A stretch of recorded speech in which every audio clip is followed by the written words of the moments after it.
দেশে ফিরবেন তারেক রহমান, তার নেতৃত্বে নির্বাচনে অংশ নেবে বিএনপি। এদিকে আইজিপি বাহারুলের বরখাস্ত চেয়ে প্রধান উপদেষ্টার কাছে আবেদন। জানাবো 6.9 মাত্রার ভূমিকম্পে ঢাকার 40% ভবন ধসের শঙ্কা। জানাবো 1000 বছরেও খালেদা জিয়ার মতো জনপ্রিয় নেত্রী আসবে না। এবং সর্বশেষ জানাবো মাগুরায় এসিল্যান্ড সাব রেজিস্ট্রি অফিসে পেট্রোল বোমা নিক্ষেপ, দলিল আসবাবপত্র পুড়ে ছাই। দর্শক, শুনছিলেন সংবাদ শিরোনাম, এবার জানিয়ে দিব বিস্তারিত সংবাদ। তবে তার আগে অনুরোধ থাকবে ভিডিওটিতে একটি লাইক দিন এবং আজকের খবর সম্পর্কে আপনার মূল্যবান মতামত কমেন্ট করে জানিয়ে দিন। আপনাদের প্রতিটি কমেন্ট আমাদের অনেক অনুপ্রেরণা যোগায়। দেশে ফিরবেন তারেক রহমান, তার নেতৃত্বে নির্বাচনে অংশ নেবে বিএনপি। তারেক রহমান দেশে ফিরবেন এবং তার নেতৃত্বে ত্রয়োদশ জাতীয় সংসদ নির্বাচনে অংশ নেবে বিএনপি। দুপুরে রাজধানীর বনানীর একটি হোটেলে সমসাময়িক ইস্যুতে সাংবাদিকদের সঙ্গে মত বিনিময়কালে একথা জানান বিএনপির স্থায়ী কমিটির সদস্য আমির খসরু মাহমুদ চৌধুরী। তিনি বলেন, তারেক রহমান সহসাই দেশে ফিরবেন, তার সবকিছু প্রস্তুত করা হচ্ছে। আগামী ত্রয়োদশ জাতীয় সংসদ নির্বাচনে তারেক রহমানের নেতৃত্ব দিবেন। জুবাইদুর রহমানের রাজনৈতিক অংশগ্রহণ প্রসঙ্গে তিনি বলেন, ডক্টর জুবাইদুর রহমান রাজনীতিতে আসবেন কিনা তার সম্পূর্ণ তার ব্যক্তিগত সিদ্ধান্ত। খালেদা জিয়ার বিদেশ যাত্রা প্রসঙ্গে আমির খসরু বলেন, বেগম খালেদা জিয়ার লন্ডন যাত্রা তার স্বাস্থ্যগত পরিস্থিতির উপর নির্ভর করছে। চিকিৎসকদের সিদ্ধান্ত এখানে চূড়ান্ত হবে। তিনি জানান, খুব শিগগিরই জোটের প্রার্থী চূড়ান্ত করা হবে। বিএনপি চেয়ারপারসনের উপদেষ্টা এনামুল হক চৌধুরী জানান, খালেদা জিয়ার মেডিকেল বোর্ড সবুজ সংকেত দিলেই কাতারের রয়্যাল এয়ার অ্যাম্বুলেন্স ঢাকা আসবে। তিনি বলেন, ম্যাডামের মেডিকেল বোর্ডের সিদ্ধান্ত অনুযায়ী কাতারের রয়্যাল অ্যাম্বুলেন্স বাংলাদেশে আসবে, তারা প্রস্তুত রয়েছে। মেডিকেল বোর্ড যখন সিদ্ধান্ত জানাবে তখনই এয়ার অ্যাম্বুলেন্স এসে বেগম খালেদা জিয়াকে লন্ডনে উন্নত চিকিৎসার জন্য নিয়ে যাবে। সবকিছু কাতার কর্তৃপক্ষের ব্যবস্থাপনায় হচ্ছে। তারা জার্মানি থেকে একটি অত্যাধুনিক এয়ার অ্যাম্বুলেন্সের ব্যবস্থা করছে। আইজিপি বাহারুলের বরখাস্ত চেয়ে প্রধান উপদেষ্টার কাছে আবেদন। 2009 সালে বিডিআর হত্যাকাণ্ডের ঘটনায় জড়িত জাতীয় স্বাধীন তদন্ত কমিশনের প্রতিবেদনে নাম আসায় পুলিশের মহাপরিদর্শক পদ থেকে মোহাম্মদ বাহারুল আলমের বরখাস্ত চেয়ে প্রধান উপদেষ্টার কাছে আবেদন করা হয়েছে। ন্যাশনাল লয়ার্স কাউন্সিলের চেয়ারম্যান ও সুপ্রিম কোর্টের আইনজীবী এস.এম. জুলফিকার আলী জুনু ডাকযোগে চিঠি পাঠিয়েছেন।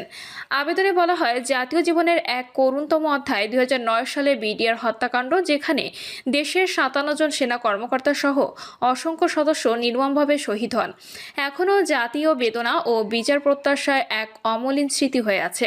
সম্প্রতি জাতীয় স্বাধীন তদন্ত কমিশনের দখলকৃত রিপোর্টে বর্তমান বাংলাদেশ পুলিশ মহাপরিদর্শক মোহাম্মদ বাহারুল আলমের নাম উত্থাপিত হওয়ায় দেশের ন্যায় বিচার, জনআস্থা এবং বিচার প্রতিষ্ঠায় প্রশ্ন নতুন করে আলোচনায় উঠে এসেছে। রাষ্ট্রীয় নিরাপত্তা বাহিনীর সর্বোচ্চ পদের দায়িত্ব পালনরত একজন কর্মকর্তার নাম এমন একটি রাষ্ট্রদ্রোহী ও ব্যাপক হত্যাকাণ্ডের তদন্তে উল্লেখ হওয়া ঘটনাটিকে অত্যন্ত সংবেদনশীল ও গুরুতর করে তুলেছে। জাতির রক্তাক্ত স্মৃতি বহনকারী এই ঘটনায় যে কোনো অভিযোগ, সংশ্লিষ্টতা, গাফিলতি বা দায়িত্বে ব্যর্থতা বিষয়ে পদে বহাল অবস্থায় থাকা ব্যক্তি অপরাধ বিচারের স্বচ্ছতা, নিরপেক্ষতা ও জনবিশ্বাসের পথে প্রতিবন্ধকতা সৃষ্টি করতে পারে। এস.এম. জুলফিকার আলী বলেন, 2009 সালে বিডিআর হত্যাকাণ্ড তদন্ত রিপোর্টের নাম আসায় বর্তমান আইজিপি বাহারুল আলমকে অবিলম্বে আইজিপি পদ থেকে অব্যাহতি বা বরখাস্ত করা হোক। মামলার পূর্ণাঙ্গ ন্যায় বিচার ও তদন্তের স্বচ্ছতা নিশ্চিত করতে সংশ্লিষ্ট সব কর্মকর্তার ভূমিকা ও দায় নির্ণয়ে কার্যকর পদক্ষেপ গ্রহণ করতে হবে। 6.9 মাত্রার ভূমিকম্পে ঢাকায় 40% ভবন ধসের শঙ্কা। রাজধানী ঢাকায় বড় মাত্রার ভূমিকম্প হলে ভয়াবহ বিপর্যয়ের আশঙ্কা দেখা দিয়েছে।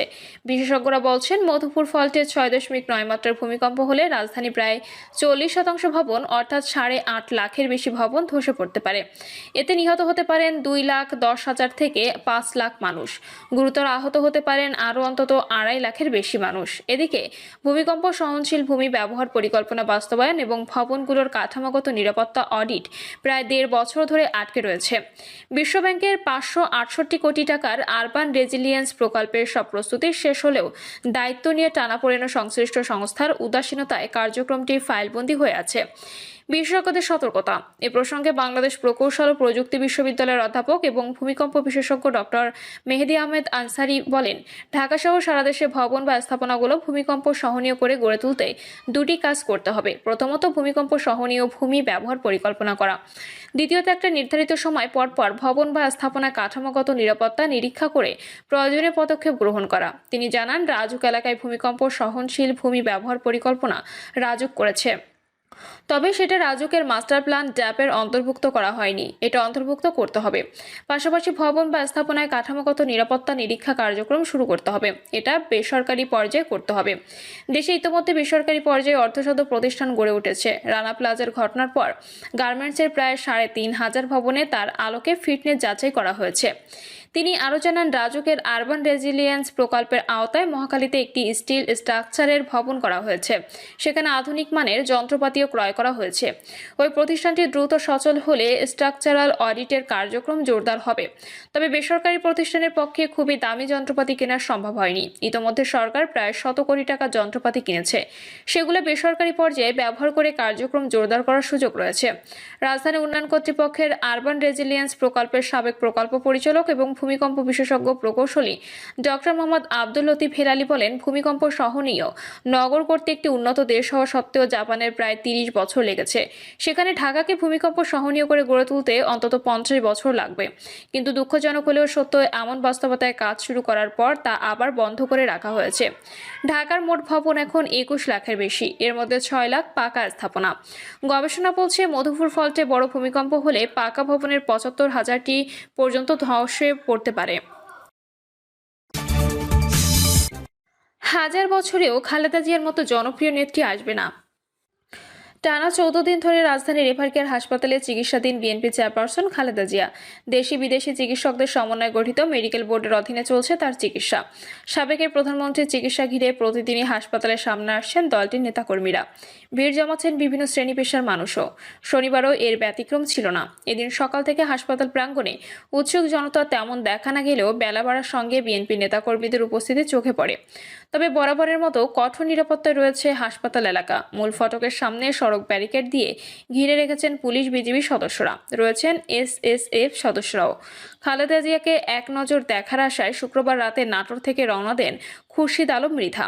তিনি জেলার সিংড়া থানা যুবদলের সভাপতি। খুরশিদ বলেন, আমাদের নেত্রী বেগম খালেদা জিয়া শুধু একটি রাজনৈতিক ব্যক্তিত্ব নন, তিনি এদেশের মানুষের আশা ভরসার প্রতীক।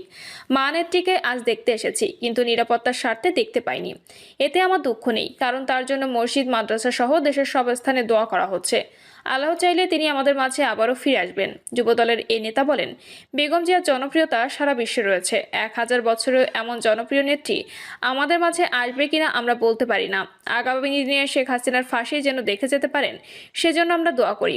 বাগেরহাটের মোংলা থেকে এসেছেন আব্দুস সাত্তার ব্যাপারী। গত কয়েকদিন ধরে তিনি হাসপাতালের সামনে আসছেন সাবেক প্রধানমন্ত্রীর খোঁজ খবর নিতে।